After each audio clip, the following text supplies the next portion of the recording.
સુરેન્દ્રનગરના પ્રખ્યાત તરણેતરના મેળામાં તૃતીય ગ્રામીણ પારંપરિક સાંસ્કૃતિક સ્પર્ધાઓનું આયોજન કરાશે। આ મેળો 14 સપ્ટેમ્બરથી 16 સપ્ટેમ્બર દરમિયાન યોજાશે, ત્યારે સ્થાનિક કલાકારો અને સ્પર્ધકો 3 સપ્ટેમ્બર સુધીમાં તેમના ફોર્મ ભરી શકશે। આ સ્પર્ધાઓમાં પ્રથમ દિવસે ઝાંઝ, મંજીરા, કરતાલ, ભૂંગળ, ઝાલર, શંખ વગાડવા માટેની સ્પર્ધાનો પણ સમાવેશ કરાયો છે, જ્યારે બીજા દિવસે ભજન, લોકગીત, દુહા છંદ, ભવઈ, બહુરૂપી, લાકડી ફેરવવી અને પારંપરિક ભરત ગૂંથણની રમઝટ બોલાશે અને અંતિમ દિવસે એકલ નૃત્ય, હુડો રાસ, રાસ, લોકનૃત્ય, છત્રી સજાવટ અને પરંપરાગત વેશભૂષાનું પણ આયોજન કરાયું છે।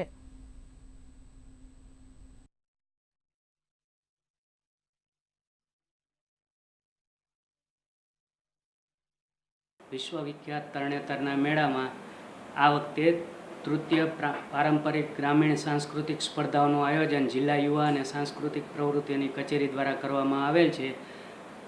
આ સાંસ્કૃતિક સ્પર્ધાઓમાં કુલ 23 સ્પર્ધાઓ સ્ટેજ પરથી 3 દિવસમાં થશે અને 2 સ્પર્ધાઓ એવી છે કે જ્યાં અમારા નિર્ણાયકો જઈ અને નિર્ણય કરશે। આપણા જે નાના ઉભરતા કલાકારો છે એને મંચ મળે, તેમજ જે વિસરાતી જતી ગ્રામીણ સંસ્કૃતિ છે એ પારંપરિક સંસ્કૃતિ જળવાઈ રહે અને એ લોકોને અત્યારની જે નવી પેઢી છે એને પણ આ પારંપરિક મૂલ્યો અને લોક પરંપરા છે એનું જ્ઞાન મળે, એની માહિતી મળે અને એને માણી શકે, એનો એ મુખ્ય ઉદ્દેશ છે સરકારનો।